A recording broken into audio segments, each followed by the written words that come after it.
SARS has adopted an accumulative method of taxing multiple lump sums received, and this applies not only to different lump sums received in the same tax year, but also where multiple lump sums are received in different tax years.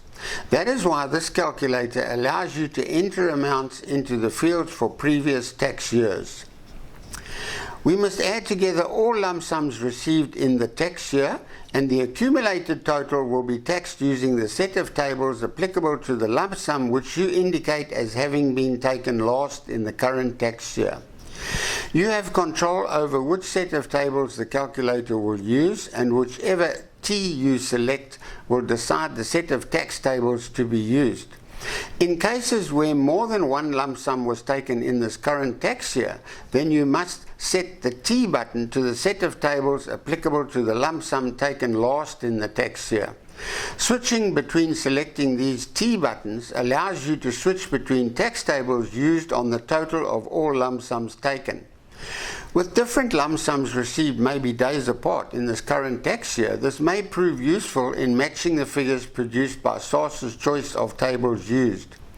Let's say our taxpayer went on pension from a pension fund and also made a withdrawal of some of his provident fund, preferring to take the rest of the provident fund sometime in a future tax year.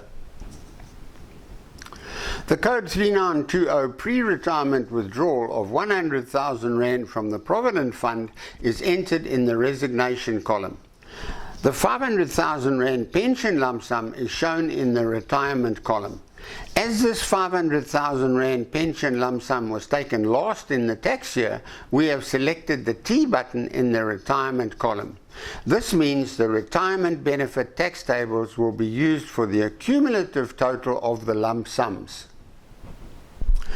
SARS says the amounts are all added together to make a total of 600,000 Rand, and the 600,000 Rand total is taxed as per the set of tables applicable to the lump sum taken last.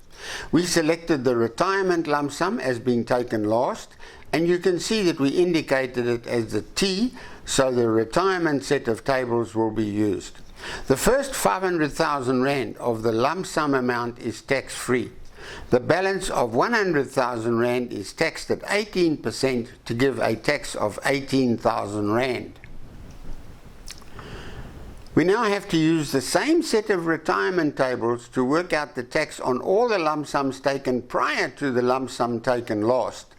This means we apply the retirement tables to the 100,000 Rand withdrawal amount. The first 500,000 Rand of the 100,000 Rand withdrawal amount is tax-free, so no tax is levied on the 100,000 Rand. Note that it is completely irrelevant as to what tax was actually levied on the 100,000 Rand withdrawal when it was paid out. So we have tax of 18,000 Rand on the 600,000 Rand total, less no tax on the 100,000 Rand withdrawal, which means tax of 18,000 Rand due in this tax year. What about a new case where the taxpayer went on pension last year and received a lump sum of 1.2 million from the pension fund? He then made a pre-retirement withdrawal of 500,000 Rand from his provident fund this year. The same rules apply, as SARS's accumulative method of taxing lump sums also extends across tax years. All the lump sums are added together, and the set of tax tables used is the set of tables applicable to the lump sum taken or received last in this tax year. The lump sum taken last was the 500,000 received as the withdrawal from the Provident Fund. The total of all the lump sums taken this year and in all previous tax years after 2009 is 1.7 million, taxed as per the withdrawal tables. The tax on 1.7 million is 459,000, less the tax that would or should have been due on the 1.2 million. It is irrelevant to the calculation what tax was actually paid on the lump sum taken previously. For the sake of this calculation, we credit the tax due of 459,000 on the 1.7 million total with the tax on the 1.2 million taxed using the same withdrawal tables. The tax on 1.2 million using the withdrawal tables will be 279,000 Rand.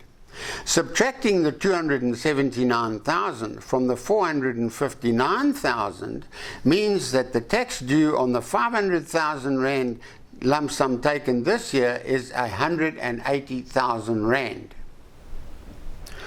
What if we reverse these amounts and say that the taxpayer received a lump sum withdrawal of 500,000 Rand last year and then received 1.2 million from his pension fund when he retired this year?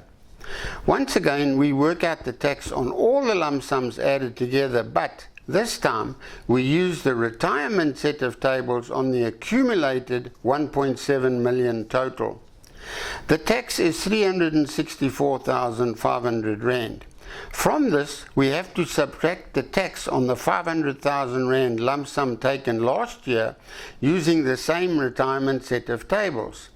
As this set of tables offers the first 500,000 Rand tax-free, the tax on the withdrawal amount taken last year will be zero.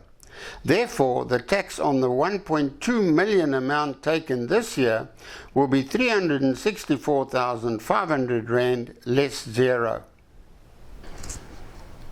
We have used a simple case where 500,000 Rand was withdrawn from a fund last year, but what if the lump sums taken prior to the 1.2 million received this year were made up of two withdrawals of 100,000 Rand each and a 300,000 Rand RA lump sum received a few years previously? The calculation is the same. All the lump sums received prior to the 1.2 million taken this year are added together.